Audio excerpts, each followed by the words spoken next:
El universo, capítulo 1. El cerebro como holograma. Palabras de Carl Pribram. No se trata de que el mundo de las apariencias esté equivocado. No se trata de que no haya objetos allí fuera. Es el nivel de la realidad.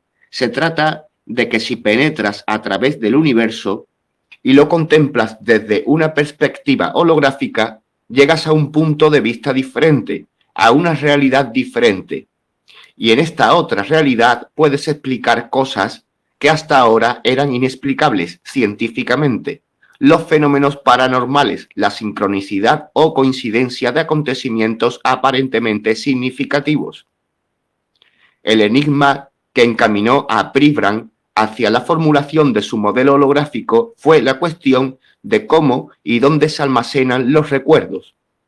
A comienzos de la década de 1940, cuando se interesó por ese misterio por primera vez, se creía en general que los recuerdos estaban localizados en el cerebro. Se creía que cada recuerdo, como el recuerdo de la última vez que vistes a tu abuela o de la fragancia de un jardín que oliste hace 18 años, tenía una posición específica en algún lugar de las células cerebrales. Esos rastros de los recuerdos se llamaban engramas, y aunque nadie sabía de qué estaban hechos, si eran neuronas o quizás algún tipo de molécula, la mayoría de los científicos confiaban en que solo fuera cuestión de tiempo averiguarlo. Había motivos que justificaban esa confianza. Las investigaciones dirigidas por el neurocirujano Wilder Penfield a principios de los años 20 habían producido indicios convincentes de que los recuerdos concretos ocupaban ubicaciones específicas en el cerebro. Uno de los rasgos más inusuales del cerebro es que no siente dolor directamente en sí mismo. Siempre que el cráneo y el cuero cabelludo estén insensibilizados con anestesia local, se puede operar al cerebro de una persona que esté plenamente consciente sin causarle dolor alguno. El cerebro es el único órgano del cuerpo que no siente. Penfield aprovechó este hecho en una serie de famosos experimentos. Ya veremos que esos experimentos fueron un poco fraudulentos. Cuando operaba el cerebro de personas epilépticas, aplicaba estímulos eléctricos en distintas zonas del cerebro. Descubrió asombrado que cuando estimulaba los lóbulos temporales, la parte del cerebro que se encuentra detrás de las sienes, sus pacientes que estaban plenamente conscientes experimentaban recuerdos vívidos y detallados de episodios pasados de sus vidas. Un hombre revivió de repente una conversación que había tenido con su amigo de Sudáfrica. Un chico oyó a su madre hablar por teléfono y tras varios toques de electrodo fue capaz de repetir la conversación entera.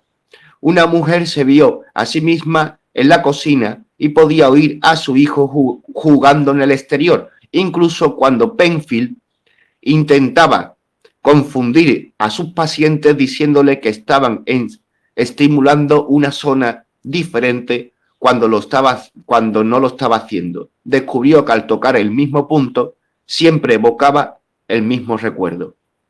En su libro El misterio de la mente, publicado en 1975, poco después de su muerte, escribió: enseguida fue evidente que no eran sueños, eran activaciones eléctricas de registros secuenciales de la conciencia, un registro que se había ido formando durante la experiencia anterior del paciente. El paciente revivía todo aquello de lo que había sido consciente en ese periodo anterior de su vida, como en una película retrospectiva.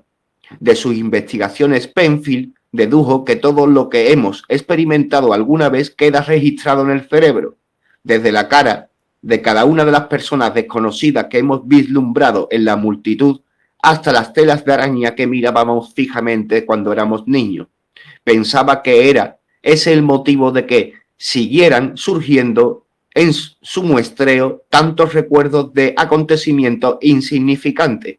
Si la memoria constituye un registro completo de todas las experiencias diarias e incluso de las más triviales, era razonable suponer que una incursión al azar en una crónica de acontecimiento tan masiva había de producir una gran cantidad de información insignificante. Pribram no tenía motivos para dudar de la teoría de los engramas de Penfield, mientras era un joven neurocirujano residente. Pero luego ocurrió algo que iba a cambiar para siempre su forma de pensar. En 1946 fue a trabajar con el gran neurofisiólogo Karl Lasky en el Jeeves Laboratory of Primate Biology. Se citó entonces en Orange Park, Florida. Durante más de 30 años, Lasky había estado inmerso en una búsqueda incesante de los complicados mecanismos causantes de la memoria, y Pribram pudo contemplar de primera mano los frutos de su trabajo y se quedó perplejo al descubrir no ya que Lasky no había conseguido encontrar pruebas de los engramas, sino que parecía además que sus investigaciones dejaban en el aire los descubrimientos de Penfield. Lo que había hecho Lasky era adiestrar a ratas en varias tareas, como recorrer un laberinto, por ejemplo. Después les eliminaba quirúrgicamente varios trozos del cerebro y volvía a someterlas a prueba.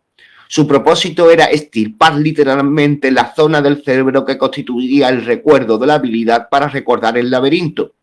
Descubrió sorprendido que no conseguía erradicarlo, extirpase lo que extirpase. A menudo resultaba perjudicada la capacidad motriz de las ratas, que se movían a trompicones por el laberinto, pero sus recuerdos seguían pertinazmente intactos incluso cuando les habían quitado trozos enormes del cerebro. Para Pribram, aquellos descubrimientos eran increíbles. Si los recuerdos ocupaban posiciones específicas en el cerebro, del mismo modo que los libros ocupan posiciones específicas en los estantes de una biblioteca, ¿por qué no les afectaba los saqueos quirúrgicos de Lasky? Para Pribram, la única respuesta parecía ser que los recuerdos no estaban ubicados en sitios específicos del cerebro, sino que estaban extendidos o distribuidos de algún modo por todo el cerebro. El problema era que no conocía mecanismos o procesos algunos que pudieran explicar ese estado de cosas. Lasky tenía más dudas todavía. Poco después escribió: a veces, cuando repaso los datos sobre la localización de los recuerdos, me parece que la conclusión inevitable es que no es posible aprender en absoluto sencillamente. Sin embargo, y a pesar de esos datos en contra, a veces ocurre. En 1948 ofrecieron a Pribram un puesto en Yale, pero antes de marcharse ayudó a Lasky a poner en limpio su investigación monumental de 30 años.